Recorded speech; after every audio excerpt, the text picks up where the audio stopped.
Assalamu alaikum students. So let's discuss the experiment number 2. So study the various properties, that is density, specific weight, specific gravity, dynamic viscosity and kinematic viscosity of a fluid. The objective of this experiment is to study the properties of fluid and to determine its viscosity.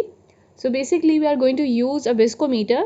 That viscometer is a tube type viscometer, and its exact name is Redwood viscometer. So along with the Redwood viscometer, which is used to measure the viscosity, we require a beaker, a stopwatch. So actually we're going to collect a specific known volume of fluid in a beaker and note its time of collection using stopwatch. And we're going to make use of this simple principle that viscosity of a liquid, it is inversely proportional with its flowability. That is, a viscous liquid, it has lesser flowability, that is more time of collection will be there for a specific volume. Then we need a weighing balance to determine the density, a thermometer to control the temperature, and a conical flask. So let's quickly see the related theory. The density, mass density, it is rho. This is mass per unit volume. So in the file which I send you, it had subscript F, so you can simply remove it. It is only adding confusion. So avoiding any ambiguity, I would like it to be more simple, more general, that the density of the fluid is actually mass per unit volume. No need to further elaborate by mass of the fluid to the volume of the fluid. Just simply mass per unit volume, and its units are kg per meter cube. The specific weight, either you can write it by gamma or W. It is weight per unit volume. Its units are Newton per meter cube.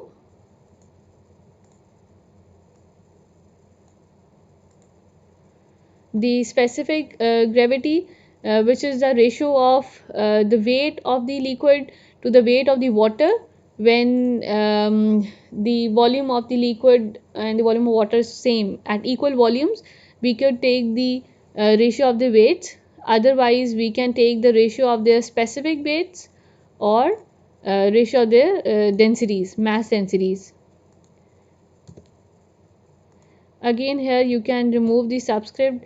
For the standard it is water, and for the liquid you could use L.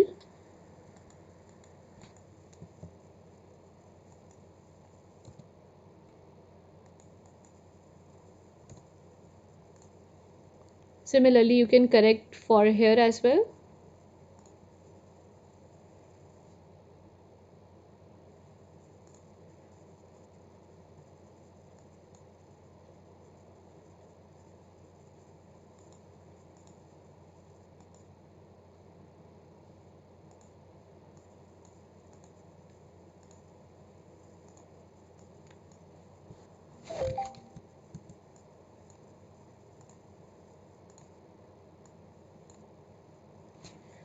Kindly make these all these corrections.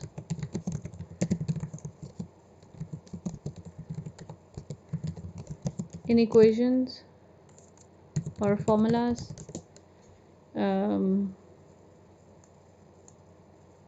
hopefully you will be able to do it.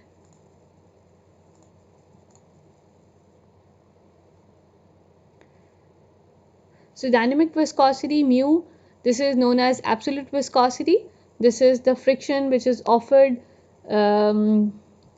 between two layers which are trying to slide over one another. This is resistance to shear or deformation, which is given by Newton's law of viscosity, that shear stress is mu into d over dy, or the shear force is shear stress into area. So shear force is shear stress, which is mu. V is a velocity, A is the area, over y is the distance. Its units are Newton seconds per meter square, and its units in FPS is pound second per foot square, and in CGS it is dyne seconds per centimeter square. which is known as poise. Kinematic viscosity is the ratio of dynamic viscosity to mass density, and its units are meter square per second, feet square per second, and centimeter square per second, which is known as Stoke.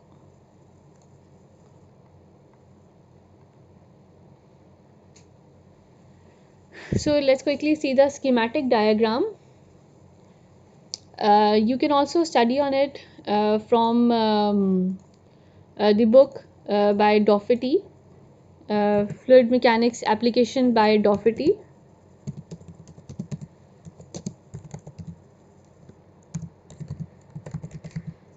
Chapter 12, page 400.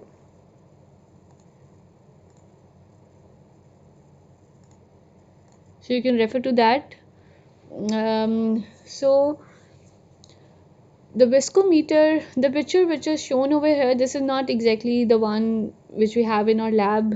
This has been taken from internet or some source. The one I'm going to show you at the bottom, this is much closer to what is available in our lab.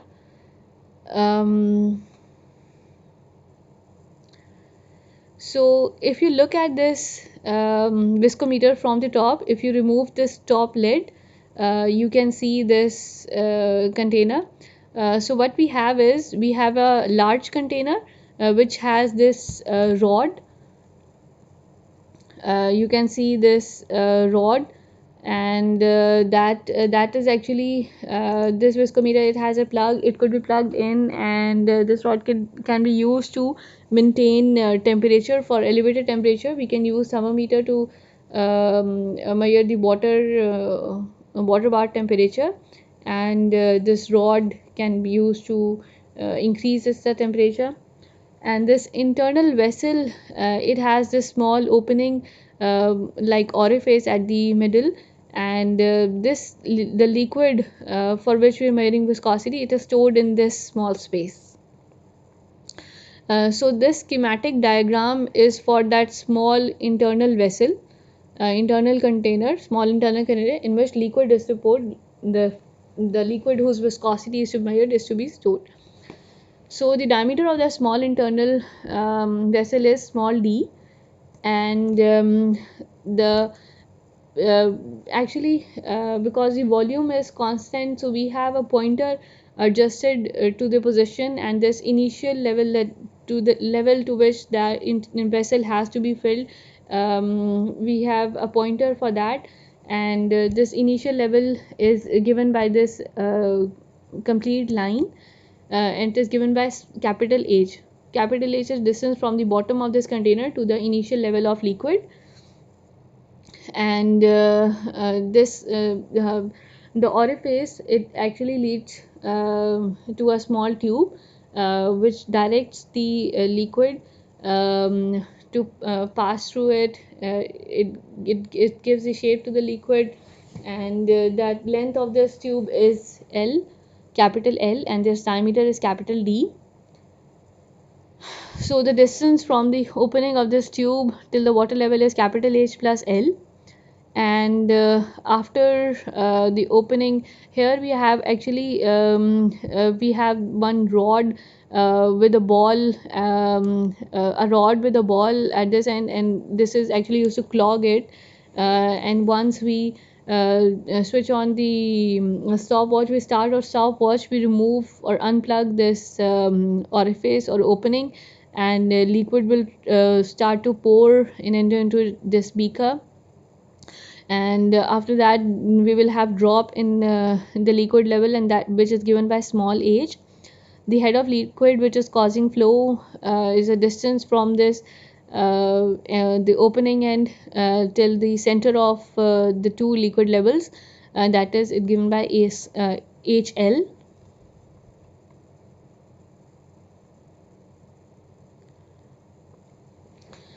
So quickly let's see the procedure. Take some quantity of fluid in a beaker on which experiment is to be performed. First step is to collect the liquid on which you want to perform the experiment. Then set the choke at the mouth of the tube to control the flow of the liquid.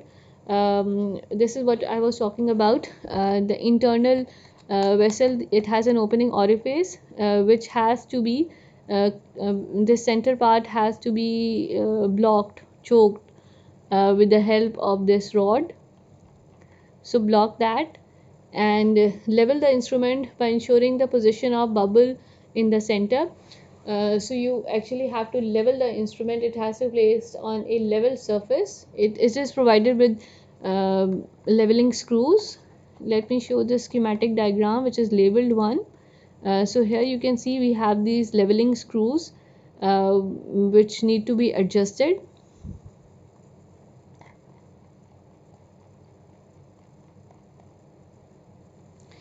Pour the fluid in the container up to the pointed edge of the indicator. So I've told you that we have set an indicator and the liquid in the vessel has to be poured till this indicator.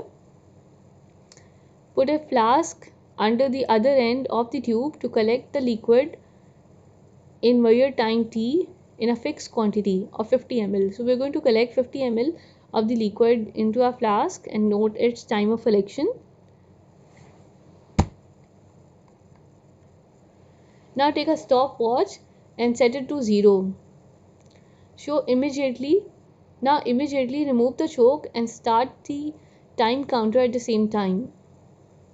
Measure the temperature of the surrounding using a thermometer. Also note down the actually we are not going to use a water bath. We are going to we want to determine the viscosity at room temperature. So either you can use a thermometer or can use the application in your phone to know the weather, the climatic temperature at that time. Measure the weight of the fluid along with beaker and subtract the weight of the beaker from it to obtain the weight of the fluid. Actually, we want to obtain the weight of the fluid. So before allowing the liquid to be poured to the beaker, we need the empty weight of the beaker. So the weight of the beaker plus weight of the fluid, which is WB plus F, minus the empty weight of the beaker, which is WB. This will give us the weight of the fluid, WF. Now repeat this procedure 4 times and note down readings. Alright. So this Redwood viscometer has this expression for discharge computation. We are not going to go into depth of this formula. We're going to use this viscometer, Redwood viscometer discharge formula, which is depending on the geometrical shape. Its formula is pi d4 gamma HL over 128 mu L. As we know, discharge is volume over time.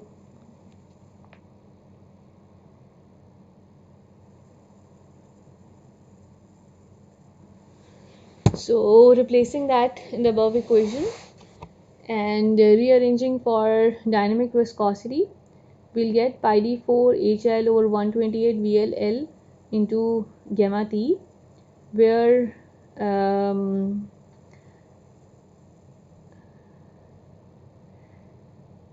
D is the capital D is the diameter of that pipe. This is constant. HL head is constant because the initial level liquid is kept constant. VL volume 50 ml, it is constant. Length of the tube is constant. So we can basically use this all part as a constant. And we have introduced a KT, a tube tie viscometer constant, which has the units of length. So the expression for dynamic viscosity, it has become much simpler by introducing this constant, which is Kd gamma T. So you can see dynamic viscosity is directly proportional to time of collection.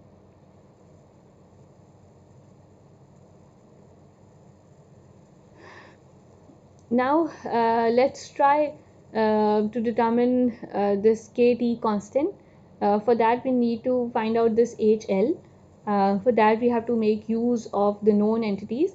We know the volume VL, it is area into the volume collected in the beaker is equal to the volume of liquid which has been removed from the vessel. So small d is the diameter of that vessel. So pi d square by 4 the area of the vessel into the h, the drop in the liquid. This is the volume which has dropped in the vessel. This volume is known, so we can we and diameter is also known, so we can actually find out h from here. So make the calculations and find out the h value, small h, which is drop in liquid.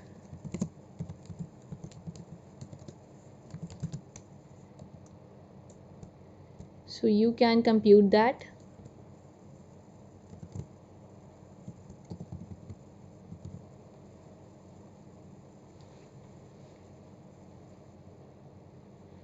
And HL, which is the head causing flow, this is L plus capital H. Capital H was the initial height. I think previously we have used symbol of H, not H1. So here I think it is better if we also use H, not H1.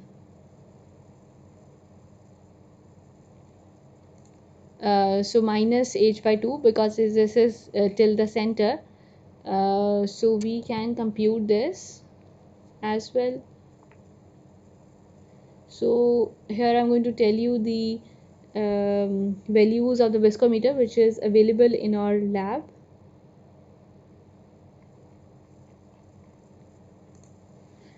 So small d, the diameter is 4.65 centimeter.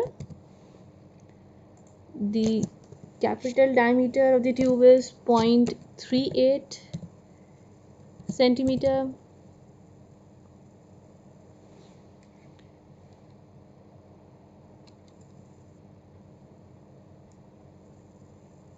And the initial height, this is 8.25 centimeter. This is kept constant for each measurement observation.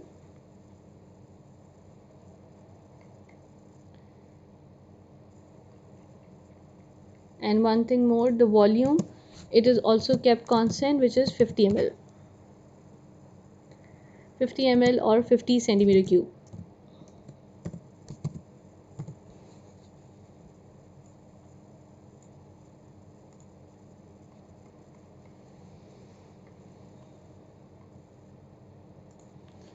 So the drop of the liquid computed from this expression, this is simply they have rearranged it, and this is 2.94 centimeter.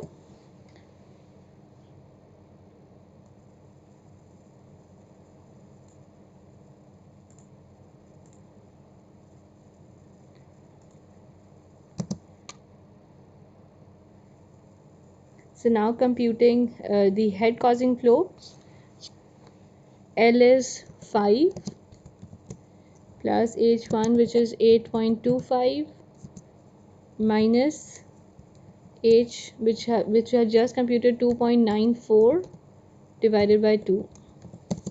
So we'll get 11.78 centimeter. So one thing here, the length of the tube is 5 centimeter. Now the known data is complete.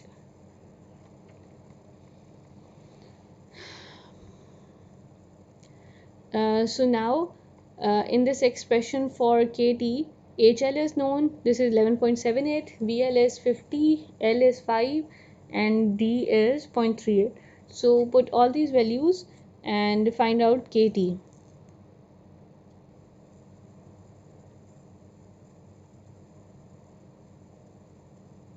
Over here you have to make one correction.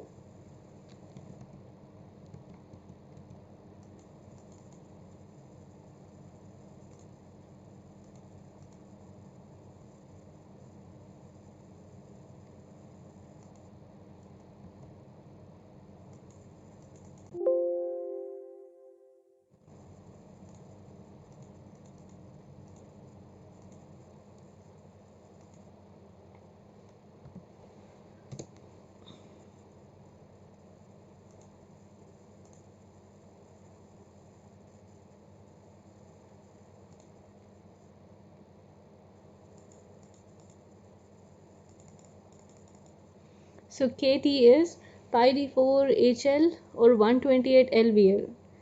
Gamma has to be removed.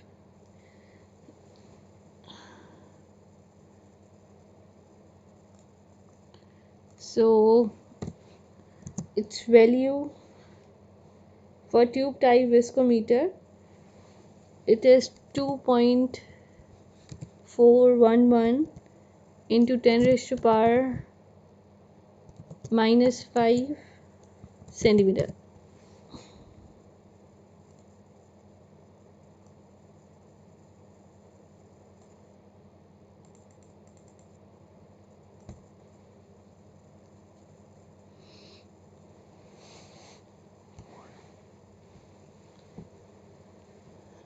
So I'm going to give you some readings over here so you can make all the calculations. So temperature is 31.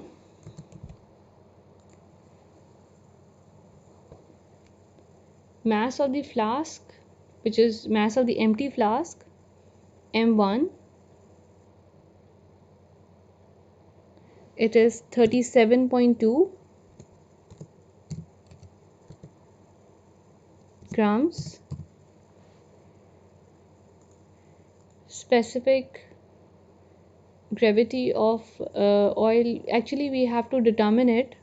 So length of the tube is 5 centimeter, the diameter of the tube 0.38 centimeter, diameter of cylinder 4.65 centimeter.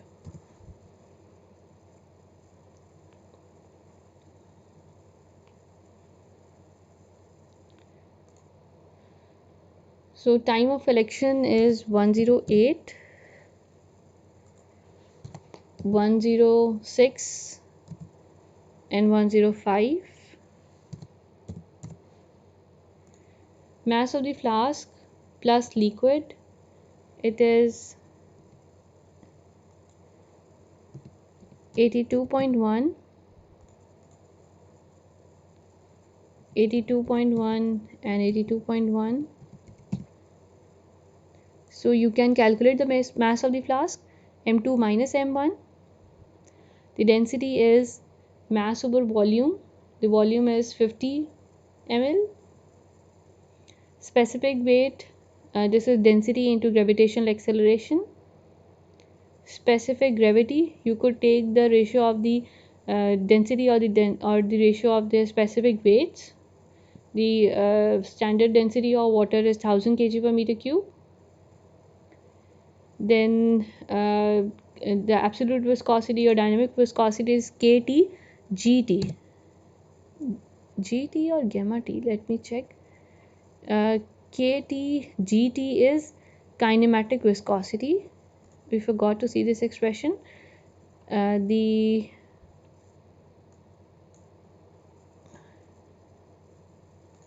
dynamic viscosity was KT gamma T, and kinematic viscosity is the ratio of dynamic viscosity to mass density. So KT gamma T divided by rho, so it is KT GT. So here we have gamma.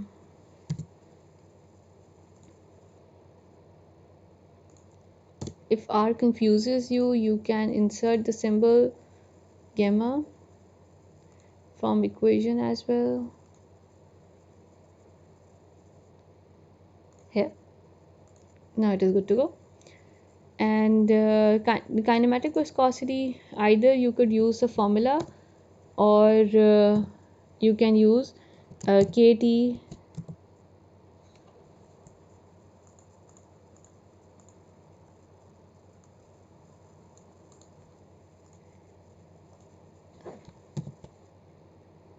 KTGT.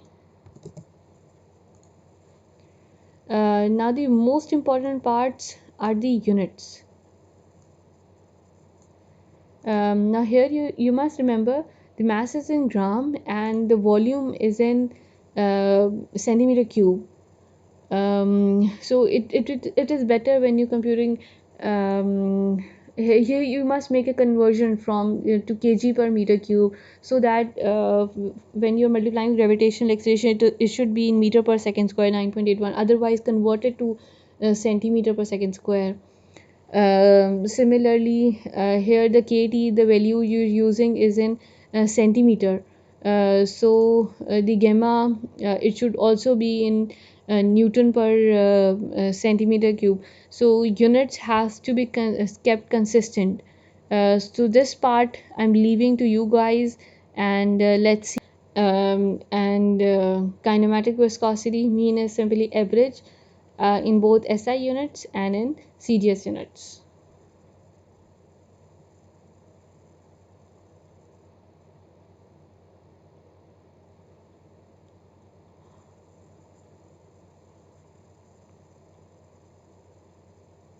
So thank you very much. Okay, Allah Hafiz.